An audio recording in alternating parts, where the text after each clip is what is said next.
tarde, gente. Tudo bem com vocês? Prazer imenso estar aqui. Obrigado pelo convite pela comunidade, local web. Boa tarde a todos que estão aí na sua casa, no seu trabalho, no seu busão, nos seus corre aí. Satisfação estar aqui com vocês, tá? Vou tentar passar uma abordagem produtiva, né? Até destaquei aí, como a chamareis, de usar Clean Architecture, que é uma arquitetura bem opinativa, a tentar aplicar ela no seu dia a dia, que foi uma dificuldade que eu tive durante a minha carreira, tá? Então, já tem um tempo que eu estou nesse assunto de arquitetura, foi um assunto que quebrou vários paradigmas na minha cabeça durante a minha carreira, e espero que tudo isso que eu vou passar para vocês contribua de alguma forma, não só no Laravel, mas em qualquer ferramenta, em qualquer linguagem de programação que vocês tenham a trabalhar, tá bom? Então, tem muita gente foda aqui, então acredito que eu estou aqui... Só um minutinho, gente. Tem muita gente foda aqui e eu tô com medo de passar vergonha. Diz esse gente foda, esse cara tá falando merda aí, entendeu? Mas vamos lá. O importante é a gente estar aqui compartilhando conhecimento, tá? Vamos lá, gente. Passou aí? Pronto. Eu fiz algumas reflexões durante esse meu tempo, né, que eu estava estudando, e você já deparou com as seguintes situações. Você passa toda a regra de negócio naquela parte de view, parte de controle, né, se a gente for seguir aquele MVC, aquele MVVM e tal. Isso foi muito, na minha carreira, foi muito cotidiano, entendeu? Então, foi uma parada que me pegou muito nessa época que eu estava estudando, né? Então, caraca, meu irmão, isso... Acho que... Tá. Pronto. Regras de negócio estavam diretamente casadas, né? Vamos botar assim, com o banco de dados, dificultando o teste, né? Então, não sei se vocês já tiveram a oportunidade de trabalhar num lugar em que você tinha regras de negócio ali, em procedures, em trigger functions, enfim. Já trabalhei em muitas empresas assim, então, dificulta teste, dificulta uma série de coisas, manutenção e tudo mais, tá? Então, também passei por essas situações. Não sei se alguém aqui já passou por isso, mas na minha carreira isso foi bem comum, vamos dizer assim, tá?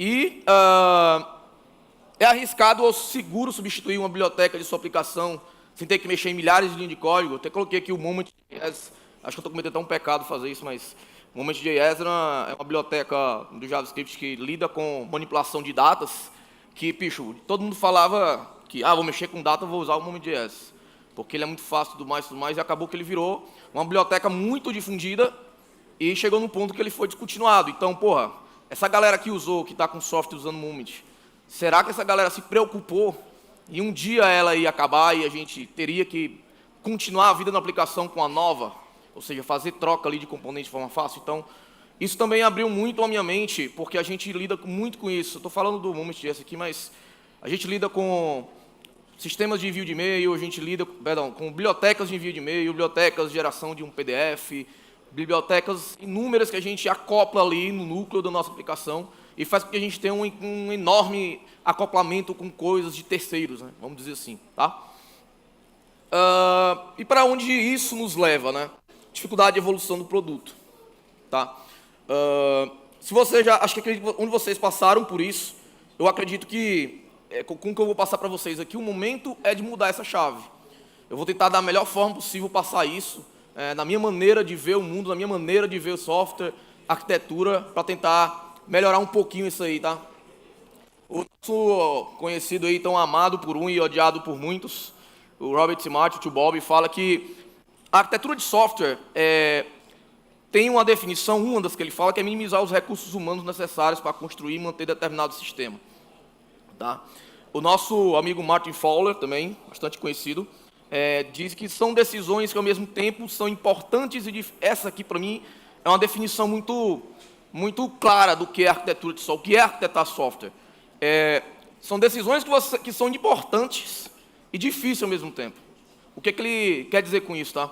Isso passei na pele, tá, recentemente, tá? Você tomar uma decisão, pensar, você tem uma responsabilidade de tomar uma decisão importante, e você errar. Quando você erra, meu irmão, para mudar isso é difícil. Então, você tem que ter muito discernimento para ter esse tipo de coisa. É por isso que eu acho essa definição muito importante do que é ser um arquiteto de software, ou arquitetar e projetar software. Tá?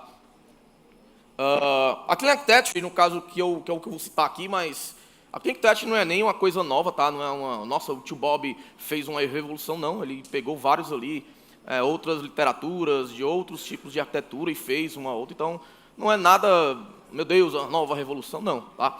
É uma estratégia arquitetural orientada a desacoplamento entre regras de negócio e agentes externos, como frameworks, bancos de dados e tudo mais. Tá? A Clean Architecture nada mais faz uma separação em camadas lógicas. Tá? Uma coisa que eu vi muito durante esses meus estudos e cursos e conversas com amigos é que o pessoal confundia muito camadas com pastas. É muito importante deixar isso claro que uma coisa tem nada a ver com a outra. Tá? Isso aqui é um exemplo, não sei se está dando para vocês enxergarem, que isso aqui está tudo numa pasta CRC aqui, ó, e é TypeScript, eu vacilei de novo, então pequei 2 vezes aqui, hein. Tem tudo num arquivo só aqui, ó. Caralho, tá tudo num arquivo só, meu irmão. Isso aí não é Clean Architecture, não. Isso aí tá tudo acoplado. Não. Tá. Vocês têm DTO, vocês têm entities, você tem use cases, está tudo aqui. A camada é lógica. As pastas é só organizar. Tá? Quer dizer que eu posso fazer assim? Não. Aí também tu tá de sacanagem, né? Tô só dando um exemplo que... eu tô só dizendo que, pô, não tem nada a ver uma coisa com a outra, tá? Tirem essa separação da cabeça e dizer que, eu criei uma pasta domain ali, pronto, ali é meu domínio. Aí bota tudo lá e pronto. Não é isso, pô. E aí, a tal das camadas, né? O centro da sua aplicação não é banco de dados. Meu Deus do céu, isso aí me dá até um escalafrio quando eu ouço isso. Não é ele nem o mais frameworks que pode estar usando. O centro da sua aplicação são seus use cases. Os use cases, ele bota os use cases, mas eu li isso aí umas 3 vezes depois, antes de vir para cá, e ele meio que quer dizer que é o teu domínio, tá? Os use cases é o teu domínio. Ali sim é onde mora realmente as tuas regras de negócio, tá? Devem definir, isso é o Branas, tá? Grande amigo meu, que ganhei nesses últimos anos, Rodrigo Branas, forte abraço, se ele estiver vendo aí, tá? Devem definir como as coisas são organizadas, como elas se relacionam e que responsabilidades elas devem ter. A palavra é responsabilidades, tá? Quando a gente fala de responsabilidade, gente, eu vou botar um termo mais simples, que talvez isso seja muito vago, mas eu quero dizer que as coisas certas, as coisas têm que estar em lugares certos. Tá? Isso tem que estar aqui, isso tem que estar aqui. Isso é questão de responsabilidade. É você conseguir dividir as responsabilidades, botar tudo no seu lugar certo. Framework no seu lugar de framework, regra de negócio no lugar de regra de negócio, repository está no seu lugar certo, tudo no seu lugar certo, bonitinho. Você tendo esse pensamento na sua cabeça antes de arquitetar, você consegue uma arquitetura pelo menos decente, vamos dizer assim. Tá bom? Bom, gente, eu sou o Kilderson Senna, vim lá do meu Ceará. Sou Fortaleza doente, tá? Detestei aí a coisa do Corinthians, ainda tá, viu? Sou CEO e CTO da Astrotech Software House. Sou graduado em análise de desenvolvimento de sistemas, gosto de café, rock. Sou programador há mais de 20 anos e esse aí, eu sou o esposo da Daiane e pai do Laqual Lucas. Beijo, os dois. É por eles que eu acordo todo dia com a força do ódio para trabalhar, para engolir sapo, para estar todo dia ouvindo cliente chato, é por eles, tá? Eu sou o Cabra Dev, né, meu canal no YouTube, quem quiser acessar, tá aí as referências, os links, tá? Só botar Cabra Dev no YouTube, vocês me acham lá, tem um blog, no tudo, boto um monte de conteúdo lá. E vou voltar aí, tô devendo muito conteúdo pessoal aí. Faço parte da comunidade da PHP com Rapadura, a quem não conhece, essa lindona aqui, ó, essa lindona aqui, aí são alguns membros aí da comunidade, inclusive isso aqui foi do PHP Summit, o primeiro que eu vim, acho que foi a primeira edição, se eu não me recordo. Eu tenho uma gratidão imensa por esses caras aqui, tá? Eu tenho, o Grossi foi onde me deu um estalo para começar a estudar arquitetura de software, o Will Corrêa, o Erandi, o Rodrigo Branas, o Marcel que está aqui, o Vini que está aqui, 2 parceiraços meus. Um forte abraço a todos. Um beijo a todos, que esses caras são fera, mesmo. Colhe nesses caras, que os caras são bons, tá bom? Gente, tudo que eu vou falar aqui é um ponto importante. Esse slide aqui, para mim, é um ponto da palestra para mim, sabe? O que eu vou falar aqui é tudo da minha vivência, tá? Tudo que eu vou falar aqui, entendo que a arquitetura é uma parada muito abstrata, né? Não tem como a gente... Alô? Falhou ou não, né? Entenda que a arquitetura é algo muito abstrato, não tem como te dar uma receita de bolo aqui e você seguir. São muitos dependes, né? São muitos dependes. Então, o que eu vou falar aqui não está escrito em pedras. A ideia é eu tentar dar um direcionamento, uma visão um pouco mais direcionada para vocês até, pô, achei legal isso aí, deixa eu ver aqui como é que funciona, deixa eu tentar aqui. E aguçar mesmo a curiosidade de vocês, tá? Eu considero que, para a gente entrar nesse mundo da arquitetura de software, você querer arquitetar um software, teria que ter meio que os pré-requisitos, tá? Acredito que quem está iniciando agora, um júnior está iniciando agora, eu acho que não é o momento. Você tem que ter uma certa maturidade, acredito, uma certa experiência, já ter engolido muito sapo, já ter apanhado bastante para poder ter um pouco mais de casca, né? Para poder entrar nesse mundo, vamos dizer assim, né? Então, na minha humilde opinião, eu acho que você tendo noções desses caras aqui, acho que nem DDD, tá? DDD até sairia aí da conversa, mas tendo esses três primeiros aqui, esses quatro primeiros, acho que você já conseguiria começar a arquitetar algo, tá? DTO basicamente é um objeto de transferência de dados, é ele que a gente consegue chegar num desacoplamento, tá? Então, o DTO ele é um artefato bastante utilizado na ajuda da conversa entre as camadas, tá? Deixa eu passar aqui, isso aqui é um exemplo de um DTO, uma classe basicamente anêmica, não tem nada, não tem nenhum tipo de inteligência, e principalmente regra de negócio, tá? Já peguei alguns repositórios na época de estudar, peguei alguns repositórios para estudar, ver outras arquiteturas, e tinha gente que botava lógica no DTO. Então, porra, já está errado.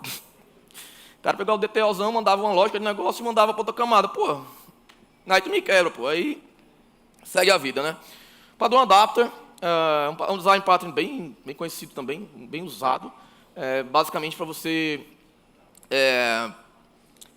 permite que objetos incompatíveis colaborem entre si, tá? Eu fiz uma analogia aí às tomadas, né? Que é bem do dia a dia isso. E só evitem isso, né? Para não evitar adapter do adapter do adapter, que aí tu vai criar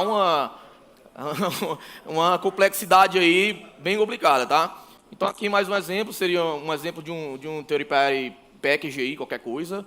Você teria um adapter ou wrapper, né? Tanto faz. Tem uns que chamam de wrapper, outros chamam de adapter, e teria a tua aplicação.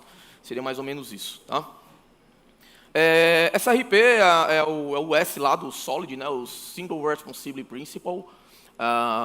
Isso ele é um pouco mal compreendido, né? O SRP. E foi uma coisa que eu também me peguei. Eu pensava que ele era exatamente que um método ou uma classe tem que fazer uma coisa, né? Isso é o que eu diria na minha cabeça. Caralho, eu sei o que é o S. Só que, na verdade, lendo o livro do tio Bob, ele, na verdade, fala que o SRP, historicamente, ele foi desenhado, né, foi lá escrito, para que um módulo, uma classe, um método, ele tenha apenas uma razão para mudar. Não é ele fazer uma coisa, são bem diferentes. É uma linha tênue ali entre esses dois conceitos. Mas quando você começa a entender o que ele quis dizer, você começa a ver literalmente o que é o S do Solid. Mas isso é os assuntos, tá? Eu estou só dando esse detalhe aí, tá? Dependency Version Principle também, é o D do Solid, tá? Acredito que isso aqui também é algo que já até os próprios frameworks já meio que ensina você a lidar com isso, e é algo bem fácil de você entender, estudar, tá? Deixa eu passar aqui, que isso aqui acho que... só falando do Deep, tá? Não tem... esse aqui é um exemplo legal do Deep, a classe string do Java. Aí, eu pequei de novo, caralho, 3 pecados no mesmo talk, velho. Beleza, por exemplo, a classe string do Java, o DOM-Document e a ReObject, por exemplo, do PHP, são classes concretas que não seriam práticos forçá-las a ser abstratas. O que eu estou querendo dizer com isso aqui, tá? Porque eu passei. É impraticável a gente tratar essa ideia como regra, pois sistemas de software dependem de muitas facilidades concretas, tá? E aí eu falo o exemplo desses três caras aqui, né? Por exemplo, tu tentar injetar uma classe, por exemplo, a ReObject do PHP, botar sei lá, uma dependência, só para poder desacoplar, para mim já é uma coisa que não vale a pena. Porque, para mim, se tudo que é do PHP, interfaces, qualquer tipo de coisa do PHP, é uma dependência, para mim, da linguagem. E depender da linguagem, tá ok. O teu software depender da linguagem, é ok, não tem problema, tá? E aí tem o DDD, eu não vou falar muito de DDD, eu vou passar só um overview aqui, tá? Acho que o DDD ele vem falar mais a questão da... Eu gosto de focar muito na questão da linguagem ubíqua, que é o que faz com que o teu software fique mais parecido possível com o que realmente é o negócio, né?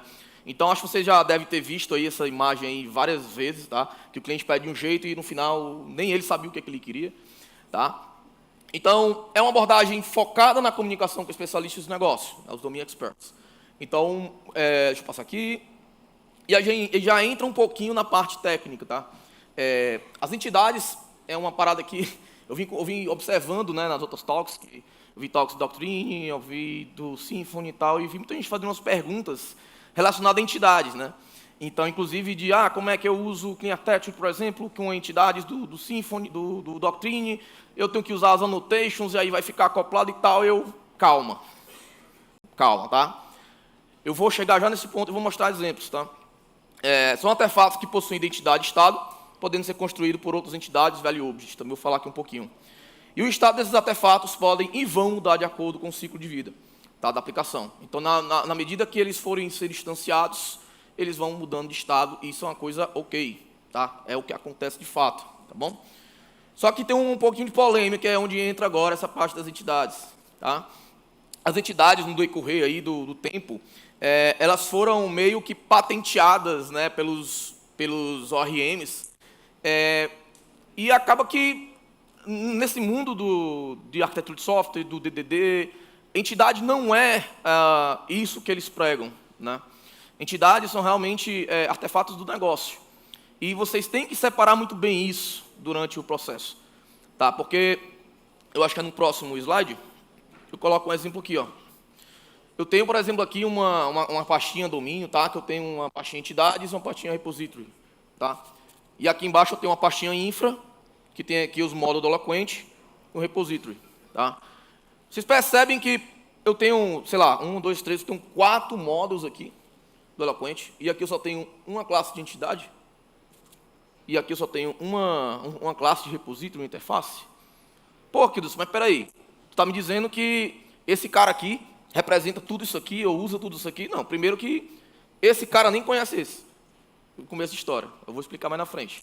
Mas entendam que aqui ocorre uma outra coisa chamada aggregate do DDD, Domain Driven Design. Ou seja, essa demanda aqui, ela é a mais cara do negócio possível. Se eu vou usar só um nome, só um ID, só uma data, só sei lá, um responsável, eu coloco aqui. Se eu tiver outras coisas no seu entorno, você vai fazendo toda a agregação aqui. Kilderson, mas e aqui na parte de infra, na hora de salvar lá no meu Eloquent, dar o save? Pô, ele se vira para salvar do que tem. Entendeu? Então, assim, os repositórios, as implementações, elas simplesmente recebem já uma entidade pronta e ele se vira.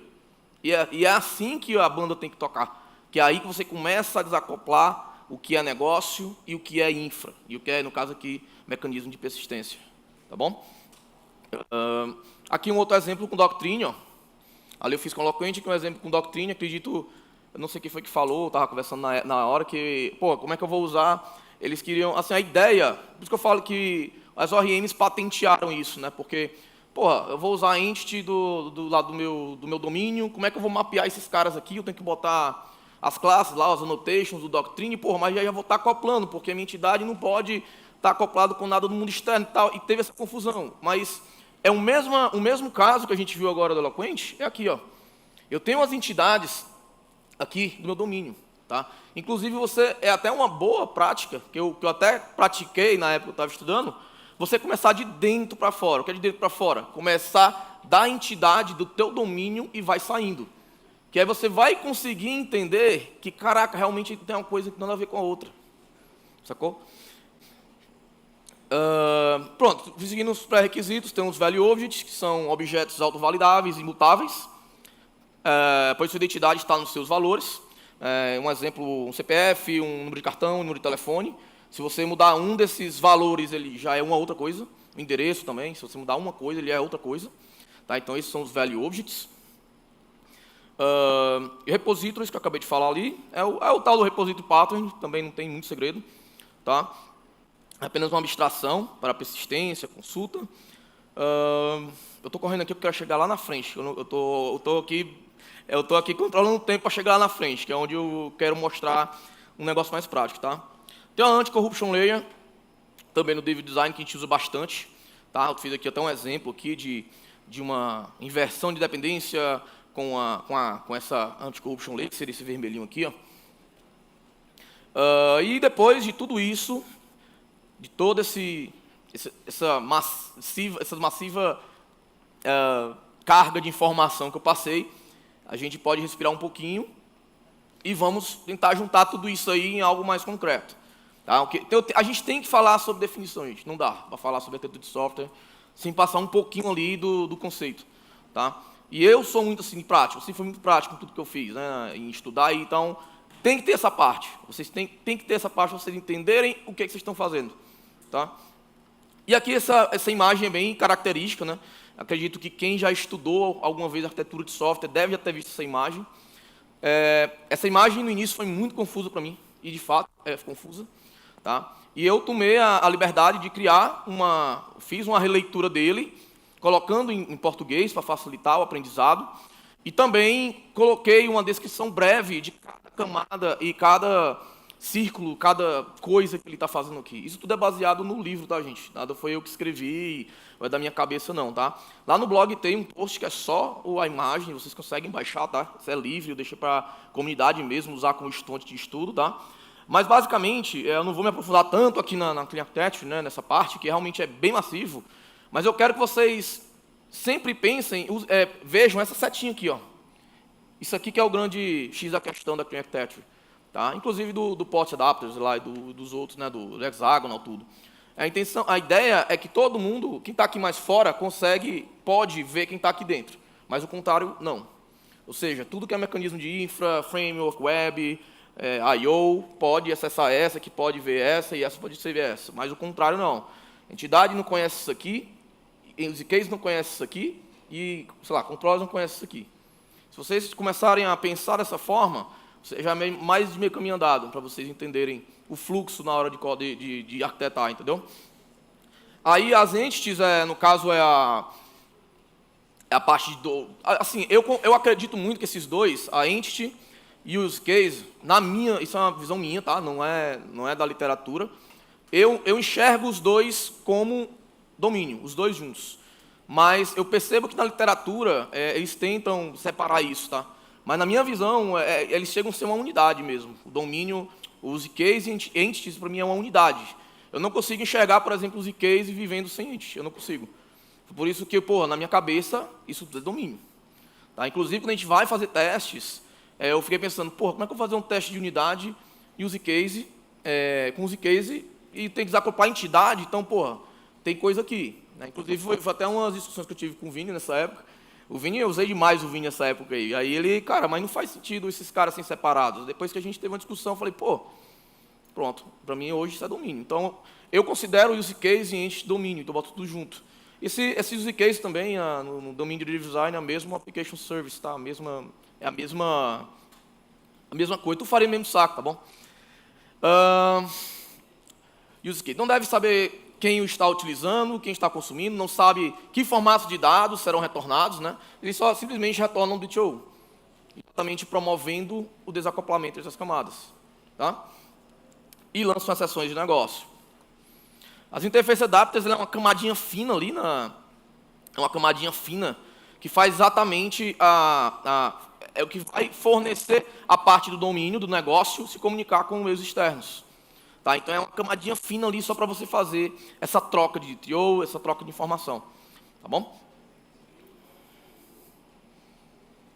É análogo à CL do DDD. Tá? Só para... Frameworks e drivers, essa camada é a mais low level.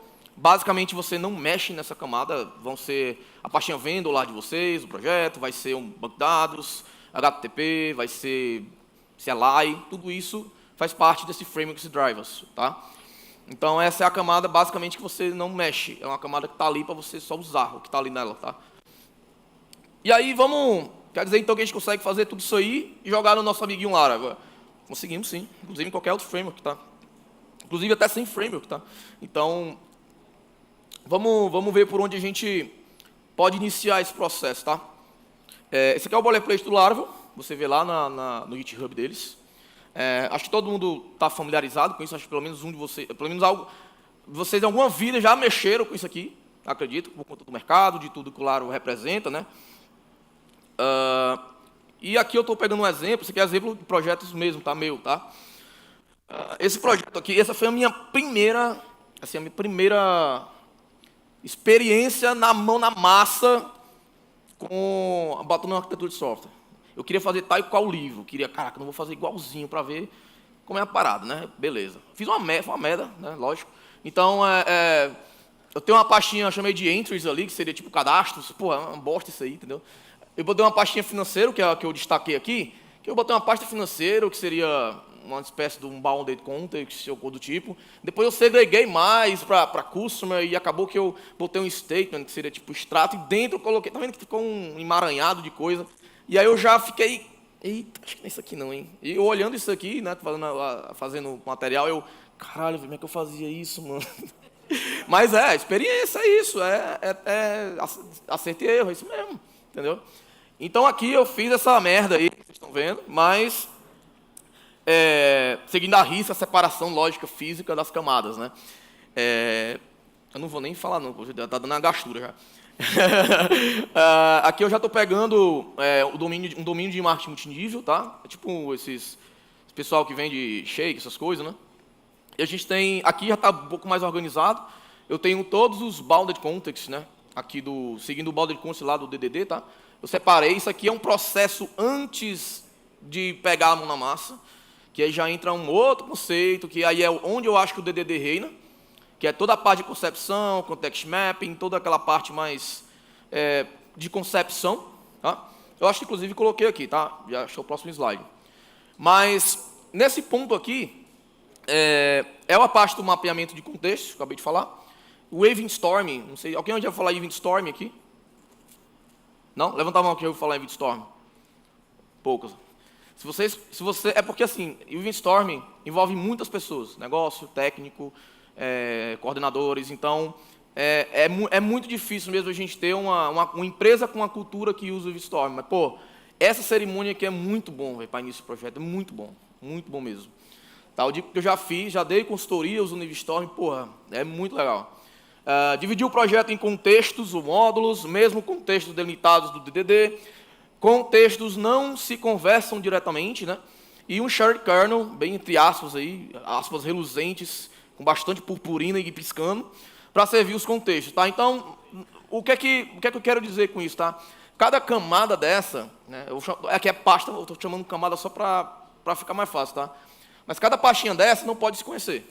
Eu não posso chamar a coisa daqui para cá, ou daqui para cá, não posso.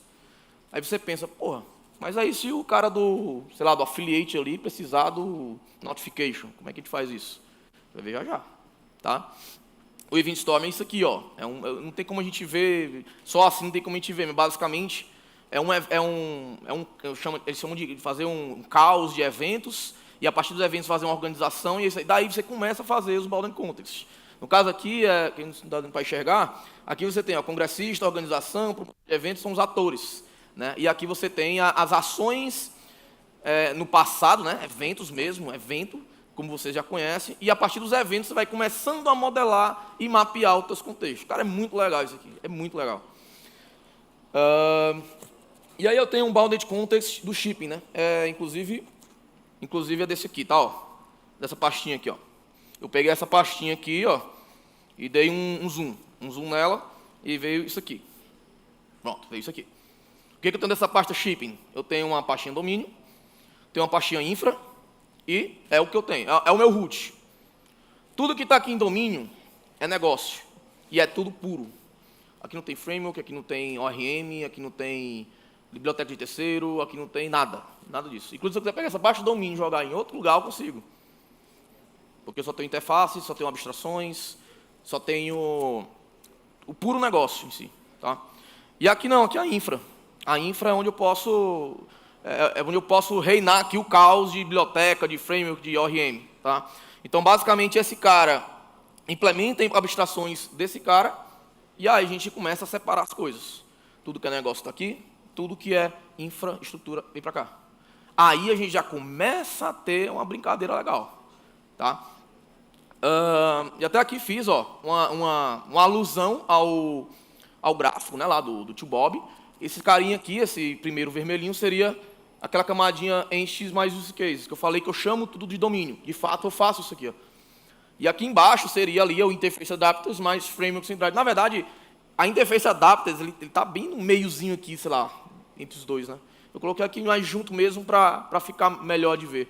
Mas, basicamente, isso para mim já é uma separação para início, na minha visão. E vem dando certo muito bem hoje isso. E aqui é um exemplo das pastinhas abertas, para vocês verem, né? Essa parte de domínio, né? Ali, ó, o domain. Na verdade, aqui é só o domain, né? Isso. A parte de domínio, você só tem abstrações, classes puras, enumerations, caso precise. Você tem os eventos que esse domínio dispara. Você tem exceptions, DTOs, use cases, value objects. Tudo isso aqui é domínio. Classes puras, classes que se conhecem, classes que interagem entre si, formando os use cases, né? Que a use case é a intenção final do usuário, tá bom? Eu vou dar uma aceleradinha aqui, que já está acabando, tá? Isso aqui seria a abertura da pasta infra. Eu tenho ali algumas APIs, ó, Correios, tem um melhor envio, como é uma parte de... Isso é um bounded de shipping, de frete, né? Tem essa parte aqui. Aqui a parte de HTTP você vai ter os seus controllers. Aqui na parte de repository, você vai ter aqui o do Doctrine, do Eloquent, do PDO, você vai ter as implementações de cada mecanismo que você utilizar. Tá? Mapeando as abstrações, no caso aqui é nada mais do que um container de gestão de dependência. A gente abre lá o nosso App Service Provider, o Laravel, acho que quem trabalha com Laravel sabe o que é isso. Basicamente eu estou botando quem é a abstração e quem é a implementação concreta e segue a vida. Isso não é novidade para ninguém, acredito. Tá? Eventos para comunicação entre boundary contests, ou seja, quando eu quero fazer, eu vou fazer um pedido agora, esse pedido vai gerar uma notificação. O pedido está num lugar, a notificação está no outro. Como é que eu faço esses dois conversarem? A gente bota ali um event bus, um command bus, alguém que vai ter que gerenciar esse disparo de eventos. E aí no Laravel é esse Event Service Provider. Basicamente, quando esse cara aqui for disparado, esses caras vão ser executados. Né? Isso aí também, como de handler para isso aqui também é maravilhoso. É assunto para outra coisa, outro papo. Então, seja síncrono, não importa. Você vai ter somente um mapeamento para saber o que vai ser feito quando esse evento for disparado. E é isso, gente. Eu passei muita coisa. Tinha mais coisa por falar, mas é porque 40 minutos é muito pouco tempo para falar sobre esse assunto. Mas eu tentei passar uma abordagem aí do meu dia a dia, da minha vivência. Eu vivo isso todo dia. Eu tenho equipe, tenho os meninos lá no meu trabalho, né, do escritório, que estão gostando muito dos porquê das coisas, começam a entender o porquê das coisas, as coisas nos lugares, e acaba que é muito legal verem eles entendendo isso. Porque a gente começa a formar desenvolvedores melhores, desenvolvedores que realmente abrem ali o capô do carro e, caraca, entendi como é que funciona. E segue a evolução lá do time. Tá bom, gente? Obrigado. Show demais, salva de palmas pro Kilderson, pessoal. Só alegria, só alegria, só alegria. Agora a hora, aqui já tem pergunta aqui, vou só, enquanto eu levo o microfone para você, aqui o pessoal da Internautas aí, valeu o pessoal da Rede Mundial de Computadores mandando perguntas aqui. Tá Pergunta todo mundo bugado. Vitor Padovan mandou o seguinte: quais são os padrões de design que você considera essenciais ao adotar Clean Architecture em projeto Laravel? Padrões? Padrão de design que você acha que é essencial? Eu coloquei aquela lista lá no início. Eu eu tentei tentar o mínimo de coisa possível para a pessoa ter uma barreira pequena de entrada, né? Mas você saber o que é um DTO, você saber injeção de dependência, inversão de dependência, saber trabalhar com container de injeção de dependência. Acho que isso aí você entendendo desacoplar o máximo possível. Já dá para tentar isso, entender o desacoplar, não só estudar esses patterns, mas entender os porquês. Aplicando esses caras, você já tem um bom start, acredito. Show demais. Aqui a pergunta, cadê? Aqui, ó. E depois tem lá. Tem aqui, tem lá, aqui, ó. Pergunta aqui. Eita.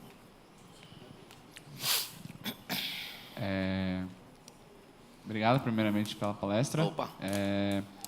Então, Teve uma parte que você falou sobre, pelo menos eu conheço como contexto, que você tem a aplicação, aí você tem uma parte para pagamento, você tem uma parte para cadastro, você tem uma pasta para os domains, para cada parte do software em si. Aí você falou que existe a possibilidade de, por exemplo, pagamento ser usado pelo contexto de, sei lá, de cadastro, não sei. Vai cadastrar e no momento do cadastro eu vou realizar um pagamento. Não sei se é a mesma coisa no back ou se tem algum tipo de infra para isso, né? Mas pelo menos no front, quando a gente tem um contexto que usa um outro contexto e esse segundo contexto é usado em outros contextos, ele meio que se torna um contexto secundário. Então, tipo, é um contexto geral. Ele é separado. Esses contextos são separados numa parte que é meio contexto compartilhado. Aí eu queria saber se no back existe essa organização, se é a mesma regra para o back-end, ou se é uma coisa específica do front-end, porque a gente tem alguma especialidade. É isso aí, é isso aí.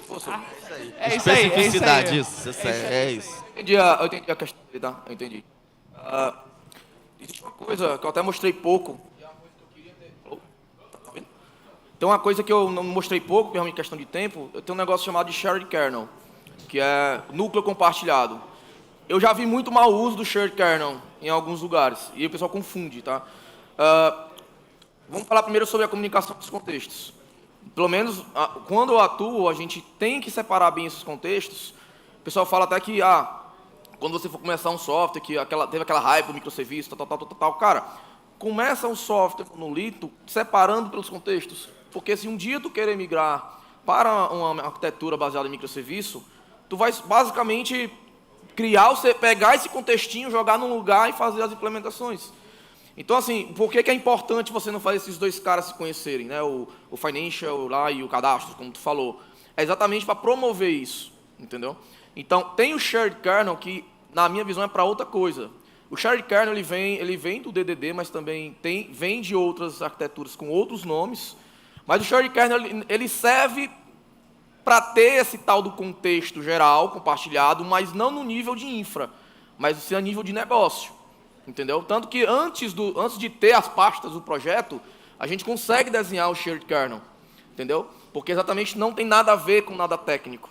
Eu não sei se eu respondi a tua pergunta, mas a questão dos contextos é importante você ter separado e saber eles fazerem se conversar de alguma forma. Nesse caso aqui, a gente usa eventos. Morreu, dispara evento, quem quiser ouvir, executa, tem que executar. Show demais. Tem uma pergunta ali, ó. Boa, bora. Primeiramente, uma ótima palestra. Obrigado. Tem o paradigma de soltar exceções, né? Que ele é muito discutido. Quando que a gente solta exceção e quando a gente não deve soltar a exceção. Tem algumas pessoas que dizem que tem que deixar essa responsabilidade com a classe, né? E a classe, se preciso, retornar esse erro e não soltar uma exceção. E tem gente que acredita que, em partes, deve soltar exceção e tem outras pessoas que dizem que sempre devemos soltar essas exceções e só separar por contextos, né? Personalizar essas exceções para cada contexto em si. Como que você se vê? Qual que é a sua opinião sobre isso? Rapaz, isso aí já travou muita discussão, esse assunto aí. Esse assunto de disparar exception, de onde é que dispara, quem dispara, que não tem receita para isso, cara. Não tem. Muitas pessoas alegam disparar exceção com performance, porque você trava ali o fluxo da aplicação, tudo mais. Mas, cara, eu confesso para você, eu já trabalhei em projetos grandes que até hoje isso não me atrapalhou. Disparar exception, eu estou falando, tá? Mas eu quero fazer, por exemplo, as minhas classes de use case não é disparar um exception, retornar uma classe de erro. Está errado? Não. Você pode fazer isso. Entendeu? Tem as arquiteturas que eu já vi que tem esse formato, você tem um try-catchzão geral, no qual ele trata essas saídas dos use case, né, esses retornos, e as exceptions seriam para coisas realmente não esperadas, né? Sei lá, estourou uma exceção de banco, ou alguma coisa que é sem controle seu. Entre aspas, entendeu? Então, assim, não tem certo e errado.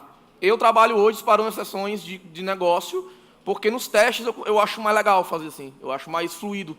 Você fazer, essa classe aqui ela tem que disparar essa exception por conta desse caso. E para mim é muito mais fluido.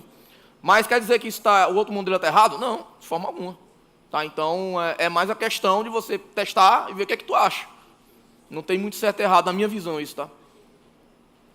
Show demais, pessoal. Salve de palmas pro Kilson. Obrigado de coração, foi muito Valeu, legal. galera. Valeu, valeu. Show, show, show.